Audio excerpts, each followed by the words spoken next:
Hello friends, शक्ति अस्तित्व के एहसास के आने वाले एपिसोड की अपडेट जानने के लिए मेरे चैनल को लाइक एंड सब्सक्राइब कीजिए। एपिसोड की शुरुआत प्रीतो द्वारा थाली पीटने से होती है। वह अपनी खुशी का इजहार करती हैं। वह बताती हैं कि वह खुश हैं क्योंकि उसका बेटा आज काम पर गया था। हरमन और सौम्या ने कार्यकर्ताओं से उनका समर्थन मांगा। सभी कार्यकर्ता अपना सहयोग देते हैं। हरक्षी वीरन के साथ आता है और कहता है कि उनके पास पैसे नहीं है। वह कहता है कि व्यापार पैसे से होता है और पूछता है कि आपको कौन पैसे देगा। वो पूछता है कि क्या वे मुफ्त में काम करेंगे। वह उन्हें अपने वेतन को दोगुना करने का प्रस्ताव देता है। सभी कार्यकर्ता हरमन को छोड़कर हरक्षी के पक्ष में चले जाते हैं।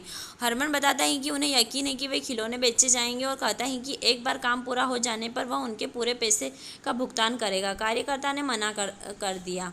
हरक्षी कार्यकर्ताओं को ले जाता है। सौम्या हरमन से कहती हैं कि वे बाजार में खिलौने बेचेंगे और अकेले शुरुआत करेंगे। वीरन हरक्षी से कहता है कि उसने सभी को फ़ोन किया और उन्हें पैसे न देने के लिए कहा। हरमन अपने दोस्तों को फ़ोन करता है लेकिन कोई उसे पैसे नहीं देता। हरक्षी वीरन से कहता है कि वे उन्हें अपना घर न लगाने दे और फैक्ट्री न चलाने दे। सौम्या ने उनकी बात सुनी। हरक्षी कहता है कि मैं सबको खरीदूंगा। हरमन वहाँ आता है और कहता है कि हर कोई बिकता नहीं है। सौम्या पूछती है कि अगर वे जीत गए तो क्या वह विभाजन रेखा को मिटा देंगे। हरक्षी ने उससे वादा किया। वह वीरन से कहता है कि वह ऐसा नहीं होने देगा। बेबी मनिंदर को सुरभि के जन्मदिन के बारे में बताती है। मनिंदर कहता है कि हम एक भव्य उत्सव मनाएंगे। वरुण उनकी बात सुनता है और सोचता है कि उसका जन्मदिन बर्बाद कर देगा। जसलीन प्रीतो को कॉल करती है और बताती है कि वह घर पहुंच गई है। प्रीतो जीत के कपड़े सिलती है और उसे देती है। वरुण प्रीतो से कहता है कि उसे सुरभि के जन्मदिन के लिए पैसों की ज़रूरत है। प्रीतो का कहना है कि मैं इसे सुरभि के लिए दूंगी। हरमन सौम्या से कहता है कि वे अपनी जगह छोड़ दे। सौम्या कहती है कि हम यहाँ से ऐसे नहीं जाएंगे। हरमन का कहना है कि मेरी बूढ़ी सौम्या अब बोल्ड हो गई है।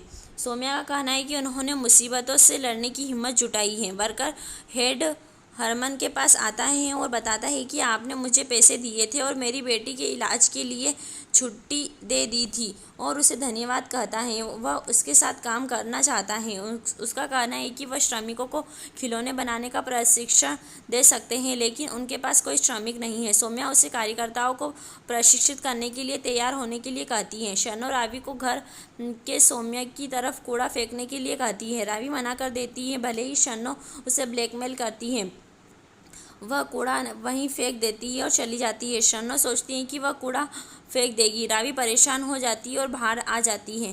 प्रीतो पूछती है कि क्या हुआ। रावी कुछ नहीं कहती है। चिंटू उसे चॉकलेट मिल्क बनाने के लिए कहता है। रावी उसके लिए चॉकलेट मिल्क बनाने जाती है। शनो आती है और सौम्या की तरफ कूड़ा फेंकती है। मल्लिका ने किन्नरों से उसे पैसे देने के लिए कहा। सौम्या और हरमन वहाँ आते हैं और उन्हें अपना हिस्सा देने के लिए कहते हैं। मल्लिका कहती है कि तुम यहाँ हो और पूछती है कि क्या सब ठीक है। हरमन बताता है कि हरक्षी ने उन्हें चैन से जीने नहीं देने का फैसला किया है। सौम्या का कहना है कि उनके पास पैसे या कार्यकर्ता नहीं है, उन्हें उनके समर्थन की ज़रूरत है। मल्लिका का कहना है कि ऐसा नहीं हो सकता। यही एपिसोड समाप्त होता है। आने वाले एपिसोड की अपडेट जानने के लिए हमारे साथ बने